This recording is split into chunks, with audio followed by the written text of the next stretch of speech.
guys? Anthony here, and welcome to the Card Fathers channel. Today we have a different type of video.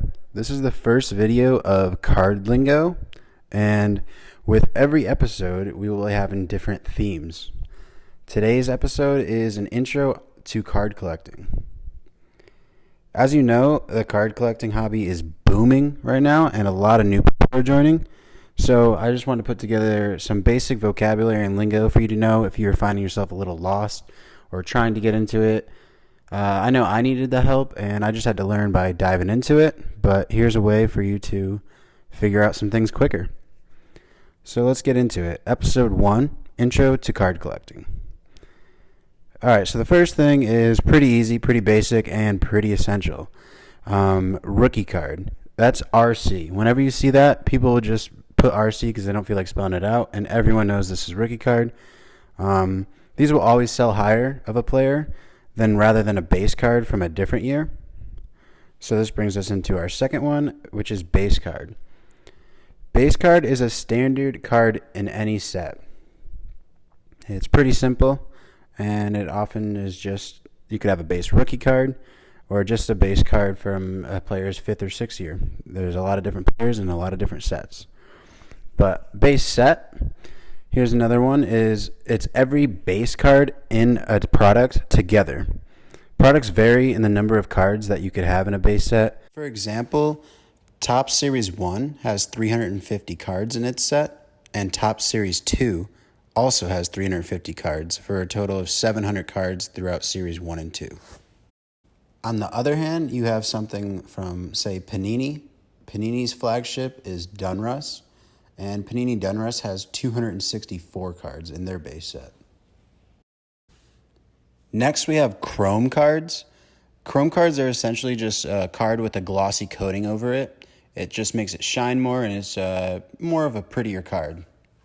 Topps Chrome releases yearly, which is 200 cards from the 750 that were made in Top Series 1 and 2. They just recreate it. On the other hand, for products in different companies, you have Panini. Panini makes Optic, and Optic essentially is their Chrome version for their flagship, which is Donruss. Variations can be tough to get and sometimes even tougher to realize you have one. They are essentially a different image than the base card and are considered to be SPs. This brings us into our next vocab lingo word, which is SP. SP are short prints, and these sell for way more than the normal card, usually. And it stands for short print, obviously. And you could tell if it's a short print by looking on the back of the card. Here's an example of, say, just a regular card with ending in this code, and then a short print will have this code.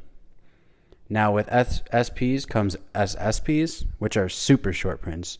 Those also have a different code, and you can find that on the back by looking at there too. It's a distinctive set of numbers that are different than the base card numbers.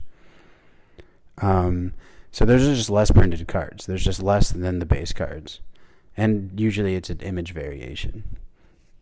And when speaking of less printed cards, you could also find parallels, so that's another good one to know. These can be different colors. They often look like Chrome. Here's a couple examples here of different parallels. Other things to look for when opening cards are relics. These are essentially memorabilia or jerseys, the most common ones. But they could have different things. You could have relic autos, but a lot of the relics consist of either pieces of a bat, cut pieces, balls, gloves, helmets, cleats, part of the hat. It could be basically anything put into a card for a relic. And here's a couple little bonus lingo, a little different. LCS, that's a good one to know, is a local card shop. Please support your local card shops. It's tough to make a living on that, and these people are some of the best people in the hobby. They went out of their way to create a nice local card shop, make it easier for all the people collecting in the hobby around them. And definitely support your local card shop whenever you can. It's worth the hour drive out there. Here is another one that is a sore topic in the industry, is flipper.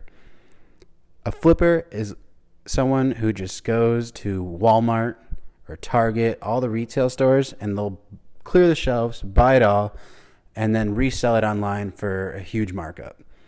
They are very frowned upon in the hobby, but it is understandable. I mean, if you are getting that much money and you have the time on your hands, I mean, go for it, but you're not going to have the best friends made from that. And if you ever hear any of these sounds, well, that means you're watching an Astros game. All right, guys, thanks for tuning in to episode 1 of Sports Card Lingo. Please come back for episode 2. It'll be released shortly, and this will be all about buying cards on eBay, the lingo there, and selling cards on eBay, the lingo there, and the do's and don'ts of selling. All right, thank you guys, and please subscribe to the channel. Thank you.